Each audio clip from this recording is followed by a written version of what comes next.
Good morning students, class 8th. Today our topic is about comparing quantities.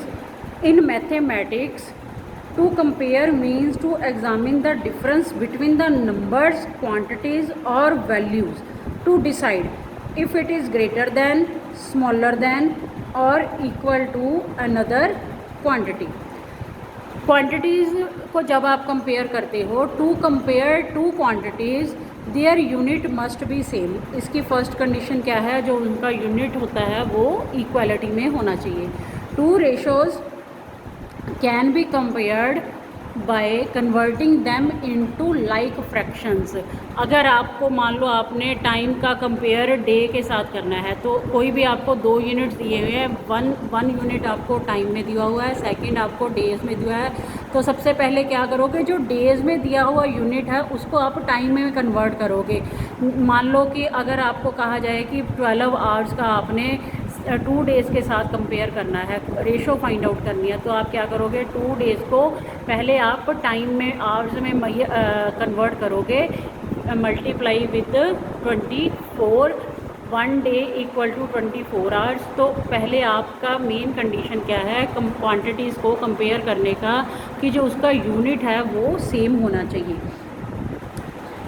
In mathematics, to compare means to examine the difference between number, quantities or values to decide it is greater than, smaller than or equal to another quantity. By comparing, we can define or find how much a number is greater or smaller.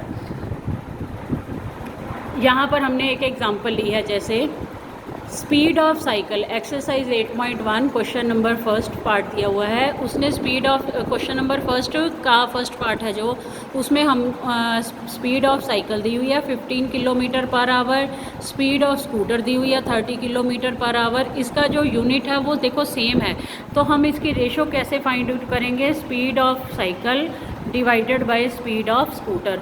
तो ये आ गया 15 divided 30, ये आ गया आपके पास 1/2. तो जब भी आप कंपेयर करोगे किसी भी टू क्वांटिटीज़ को, तो उसकी पहली कंडीशन आपके पास क्या होगी? To compare two quantities their unit must be same. Two ratios can be compared by converting them into like fractions. If the two fractions are equal, then say that the two given ratios are equivalent, and then the involved quantities are said to be proportional. जो आपका comparing quantities का chapter है उसमें भी इसी से related है. जब भी आप सम फाइंड आउट करोगे, कंपेयर करोगे किसी भी टू क्वांटिटीज़ को, तो सबसे पहले आप उसका यूनिट जो है वो इक्वालिटी करोगे. अगेन आप एक बार फिर से आप देख लो, कंपेयरिंग क्वांटिटीज़ का मीनिंग क्या है आपके पास. जब कंपेयरिंग क्वांटिटीज़ का मेन पर्पज़ क्या है? जब भी आप किसी टू रेशोज़ को कंपेयर करते हो तो उसका जो यूनिट है वो सेम होना चाहिए.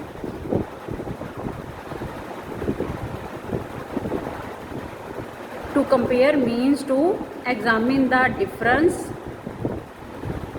examine the difference between numbers, quantities or values to decide if it is greater than, smaller than or equal to another quantity.